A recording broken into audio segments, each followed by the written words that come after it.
I'm recording my homily for the 25th Sunday of Ordinary Time for 2019, and just going to be going through the Gospel today and also the first reading.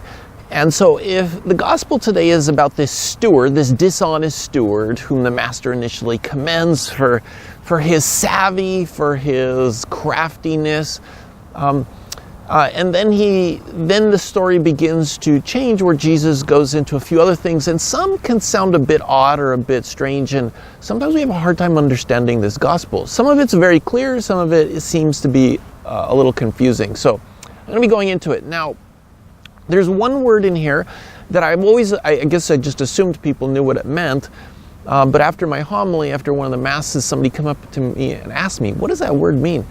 And without knowing what that word means, we really do miss the point of the gospel. And so the word is mammon. Mammon. You cannot serve both God and mammon. Now, we could just translate money.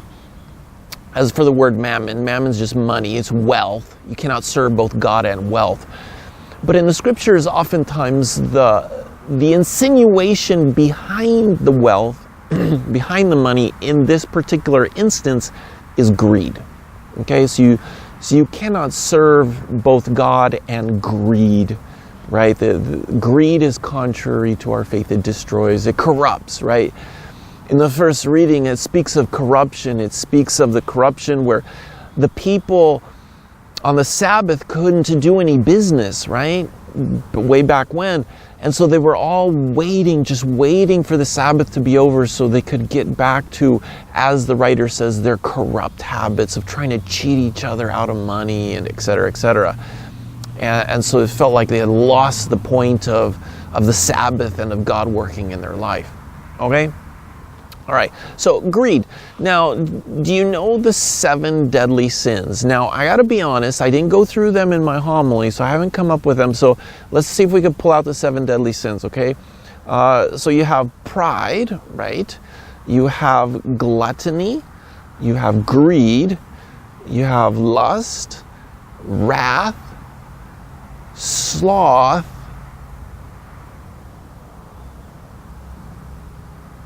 what am I missing? I'm missing one. Anyways, I knew I was going to do that. So the one that I want to talk about, though, today is greed. Now, it's good to know the 7 deadly sins, despite the fact that I couldn't remember them right now. It's good to know them because when we reflect on them in our own lives, we're going to discover that each and every one of us has probably 2 or 3 that are just weaknesses for us. It's almost like God allows us to be weak in that area to keep us humble, or to try to humble us, so that we're always working on something in our life. We're never like perfect per se. And it's not that He wants us to be weak, but He wants us to always be striving in our mission to be humble, right? So I'm going to tell you one of my weaknesses, one of the 7 deadly sins that's a weakness for me, and that is greed, what I'm going to talk about today. And which makes it particularly hard to talk about, because I can see, as I'm talking and giving good examples of what people should be doing, I'm thinking about my life and I'm just like, oh, I should be doing that, you know? Okay, but nonetheless, I'm supposed to preach the gospel, not necessarily according to me, but according to Jesus, even if I am weak in these areas. So, greed, love of money. A couple days ago at Daily Mass, St. Paul was writing a letter to Timothy, and he says, the love of money is the root of all evil. The love of money will find itself in the root of all evil. So, love of money is very dangerous. Love of things, when we become possessed. Now, sometimes we think that the problem is the money. Money in and of itself is not good or bad. It can be used for great good. It can be used for great bad. It's a material thing. It's benign. It's not, in and of itself, it doesn't do anything evil, right? But for those of us who struggle with this weakness, it can be a near occasion of sin, right? It's just like if somebody's a smoker and they're in the proximity of cigarettes, it becomes a near occasion of sin for them. If somebody's an alcoholic and they're in the presence of alcohol, it becomes a near occasion of sin for them, even though those things are neither good nor bad necessarily, right? In fact, we'd say, I guess, they're kind of good because they're part of creation. So money is the same way. Money is not the problem per se. It is the condition in the heart. It is where that person's character is at that particular moment. They have a love for money, and they have to be able to overcome that vice, which will manifest itself in some sin, right? Okay, so today in the gospel, we have someone with that vice. We have this steward who's greedy. He's narcissistic. He's only thinking of himself. He's squandering his owner's property, the rich man's property, right? And you know, we can come up with all kinds of justifications. Well, he was rich. He didn't need all that money. Maybe he wasn't using it, and so this steward thought, well, I could be so much better. I could use all of that stuff. I could have so much fun, or I could, whatever it is, right? Or maybe because he's doing all the work, he says, well, I deserve it. I did all that work. I deserve to be able to spend that money. I got it from my boss. I can spend it, right? Whatever it may be, he's greedy. Okay. Now, a couple interesting things about this story. So the owner, once he discovers that the steward is squandering his money, he's blowing it on things, or was stealing it, embezzling it, whatever he's doing, he fires him, okay? But first he tells him, I want you to produce an accounting of everything. So in the process of doing that, being self-centered, he goes to the customers and he says, okay, how much do you owe my boss? And they say, well, I owe this much. He says, we'll only pay this. So he's cutting them a discount, right? Now, one understanding of that is he's just taking what would be his portion of the profit, which is a lot, and giving it back to the customer, or discounting the customer, so the customer will love him, right? Will thank him, will be like, wow, this guy's generous, right? He's just putting on an act for him, because really he's trying to manipulate them. He wants them to take him into their home, right? Once he's been fired. So it's a form of manipulation. But you know what's interesting? Especially when we have some kind of weakness or greed or something like greed, we presume on the generosity of other people. When we are corrupt, we presume on the honesty of other people. We don't assume everybody else is corrupt necessarily, but we just presume on their generosity and kindness. So it's like, when I sin, I presume on your mercy that you would forgive me, that you would be kind, that you would not be like me. It's interesting, isn't it? So he's doing that. He's being crafty, right? He's manipulating the circumstances so that he can get the best deal out of it. All right. Now, let's go a little bit deeper. This is where Jesus begins to use some phrases that are a bit odd, okay? So, he says, for the children of this world are more prudent in dealing with their own generation than are the children of light. So this idea of prudence here means crafty, right? He's more conniving, he's more crafty, he's more slick. So, the people of this world, the children of this world, are more crafty, they're more savvy with dealing with their own people, right? The people of this world. In the earthly sense, they're going to find a way to come out on top. And they're better than the children of light. Now, if you didn't know anything per se specifically about what Jesus meant by that, what would you assume? Who are the children of light? Well, they're his children. They're disciples. They're the ones who are following the gospel, not just following the basic principle of survival of the fittest, and I'm going to get whatever I can get, but I'm following the gospel, which means I'm going to love my neighbor, I'm going to look out for them, I'm going to be kind and generous and all these things. So the children of light, Jesus in some ways is saying the children of light are just not going to come out on top all the time in the world. And so if we try to be a children of light in the world, we can't expect to be able to be conniving and savvy the same way everybody else is. They're just not operating on the same wavelength. Our priorities and our goals are just different. That doesn't mean we're going to be the doormat, right? It doesn't mean we're going to be naive about the world. But it just means that our priorities are different. We don't care about coming out on top all the time, right? That's not our goal. I think that's a good thing for us to embrace and accept it, right? Dispel that idea. I think sometimes we also deceive ourselves where we think, well, I could be a child of the light and a child of the world. I can be savvy and be Christian. And we're tearing ourselves in half. They're two different goals, two different end goals there, right? So on one, the end goal is money, things, property, right? On the other, money is simply a means to achieve the gospel, to proclaim God's glory, to live our lives in peace and harmony. Different end goals. We can't just be splitting ourselves. Now, one of the things that came to me when I was thinking about this is, and I think this is especially true for men, for whatever reason, for us as men, I feel like we really have to choose. At some point in our life, we have to make a decision what kind of a man we're going to be. Whereas with women, I think there's, and I'm not saying one is better than the other, it's just how we're different. Women have a natural inclination, I think, more towards compassion, caring, tenderness, those types of things. Whereas men, we have to choose it a little bit more. I think we have to make a cognitive decision to say, that's the kind of person I'm going to be, right? So, at some point, we see these two paths.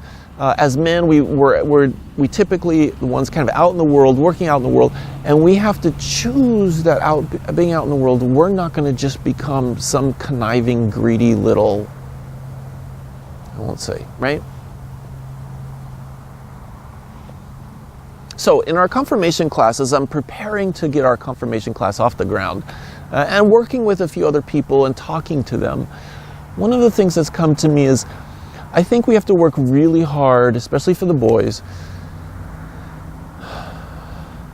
to get them to understand that now's the time to make that decision. What kind of a person are you going to be? Are you going to be a child of the light, or are you going to be a child of the world? You have to choose. You can't just walk through trying to navigate both paths. You know, we all kind of do that in some ways, but that's not healthy. That's not what Jesus intends. We must choose. Am I going to be good, or am I going to be evil? Am I going to go through life seeking to get, or am I going to go through life looking for the opportunities of giving and being a peaceful person and bringing harmony into the world? They say that teenagers often decide what kind of adult they're going to be when they're around 12 or 13 years old. So I think this is good. We changed the age of confirmation to 13.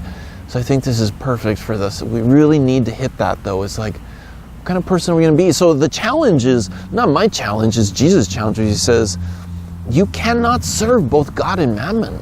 You cannot serve both God and then also love of money.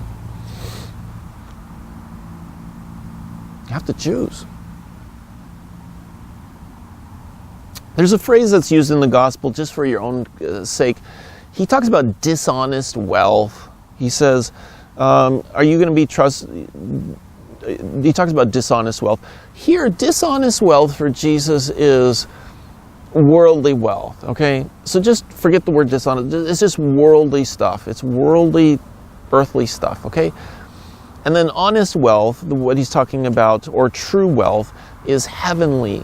It's heavenly, okay? So the dishonest, just the worldly versus the heavenly. Now, there's a phrase that he uses that I think can be very confusing. He says, I tell you, make friends for yourselves with dishonest wealth. Well, that seems odd. I just told you not to do that, right? He says, make friends for yourselves with dishonest wealth, with worldly wealth, so that when it fails, you will be welcomed into eternal dwellings. That is interesting. So that when it fails, you will be welcomed into eternal dwellings. Huh. You remember the gospel last week? It had the prodigal son, right? So the prodigal son takes his portion of the inheritance, goes off and squanders it. Sounds kind of like this a little bit. But the father lets him. Now, if the father knows anything about the son, he knows that his son is up to no good. but he lets him go.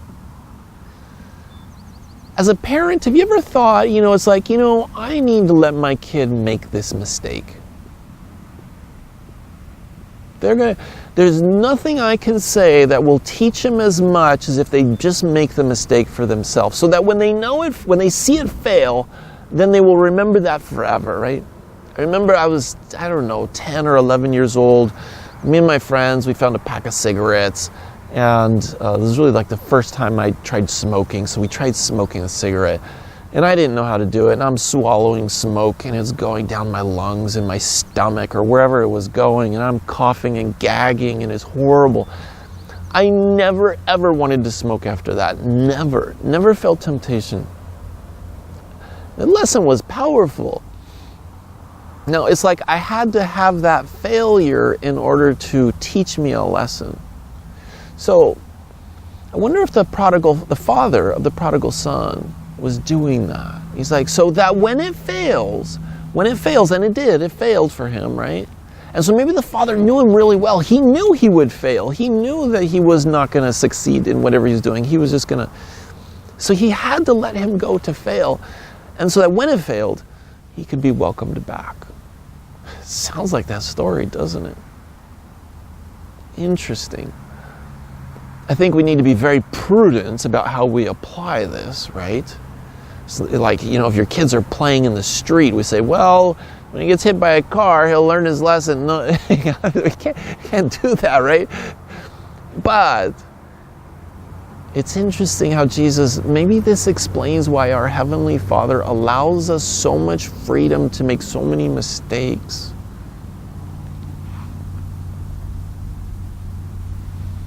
So I'm going to talk a little bit, just real quick here, about some of the aspects of greed.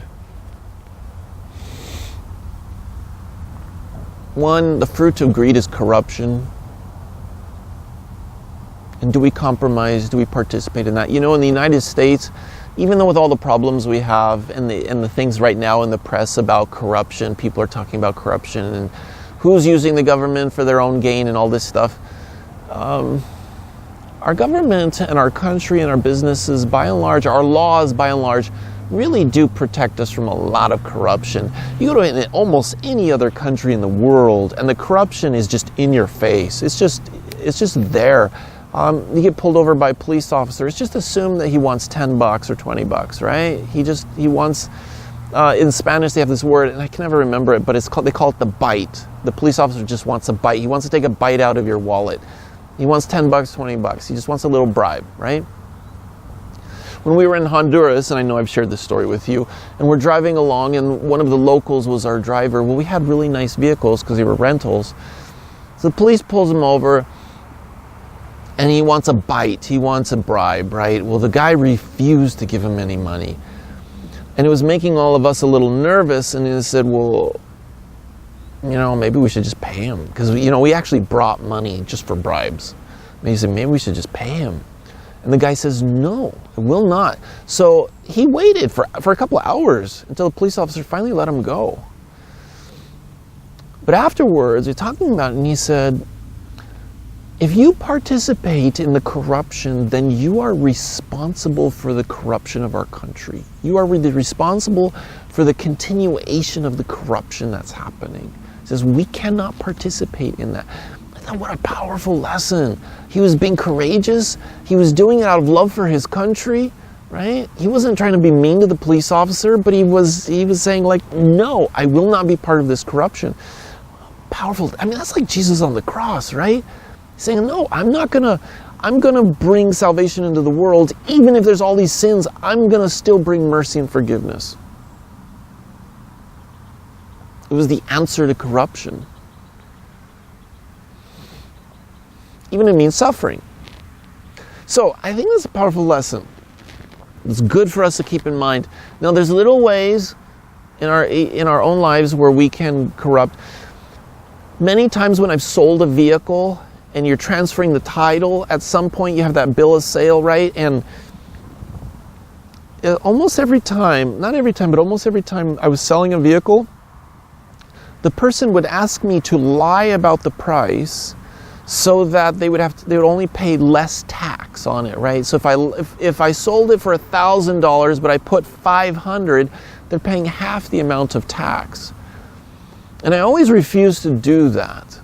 And it's just like, no. So those little moments of temptation towards corruption, but it's the greed, right? That's what it is. It's greed.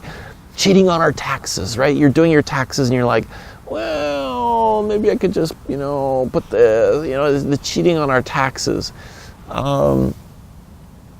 We go to the store and we buy something, and then we come home and we realize that there was something in our groceries, something we didn't pay for. It's like, oh, I forgot, Well, then we go back. We go back and pay for it.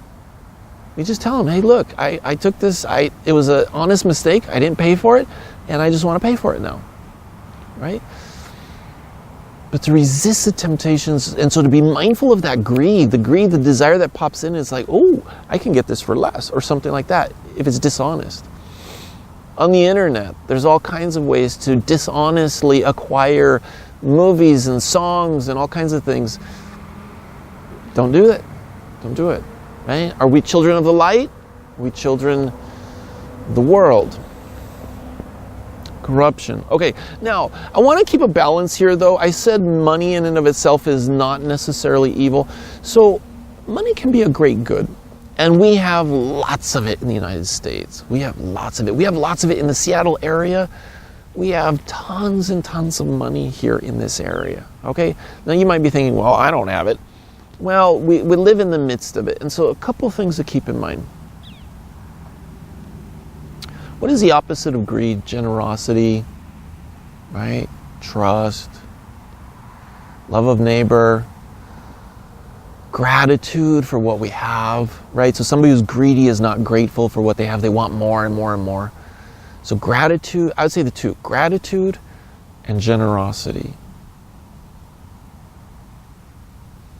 Gratitude and generosity. Let's use the blessings we have. Let's use what God has entrusted us for God's glory. That's what He wants. That's a child of the light. So a child of the light is not necessarily somebody who's poor, but somebody who takes all the blessings that they have and then uses them for God's glory. That's exciting when you think about it. Our mission, in every opportunity, every time we have the opportunity to do that. There was a gentleman I was talking to just the other day, and he travels around the country for about 6 months out of the year just to travel. He's retired, right? But everywhere he goes, he gives people these little packets with a prayer in it, a pro-life prayer, and then it has a pro-life rosary, right? And he gives them out wherever he goes. So he turns his travels into kind of like a little ministry. It's simple.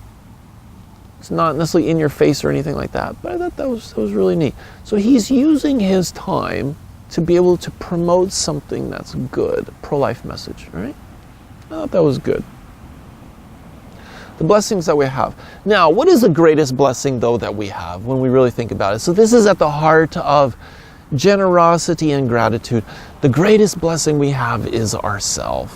In terms of what God has given to us, He has given us free will. He's given us the ability to love Him, to know Him, to desire heaven. He's given us all of these abilities, and so then we share it with others. When I would go on these mission trips to these other countries, it was always tempting to think that we were like their saviors. We were bringing all these material things to them. We're going to build this thing for them. And yes, material help to the people who are in dire need of material help is a good thing. That's a Christian thing. However,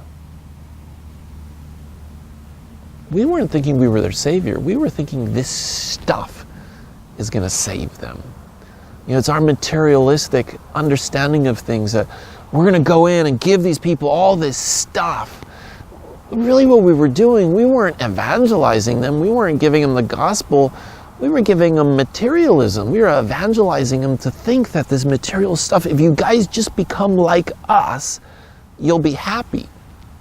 The irony was that most of the places we went, the people were happier than we were. I'd come back home and it was like, I think they were happier than we are here. And they are poor. Just reaffirm the lie that being a child of the world will actually bring happiness. Okay? We want to be children of the light. So when I kind of started coming to that realization, our mission trips changed. We didn't necessarily, we'd go down and bring some material stuff and some material support. But when people would ask us, so what are you going to do when you come? You say, we're going to play soccer with the kids. We're going to pray with them. We're going to go to Mass with them. We're going to just spend time with them. We're going to teach them how to make rosaries. It was just the time together, and to watch it impact the kids or the elder, whoever we were going to visit. That's what was really enlightening, right? To use the word light, to be children of the light. It was the gift of what God has given us, ourselves, our time, our love, our true generosity, right? Giving of ourselves. What a great gift. What a great gift. Money, in the end, really is a small thing in comparison with the gift of ourselves and our faith and our love. Right? All right. See you all next week. God bless.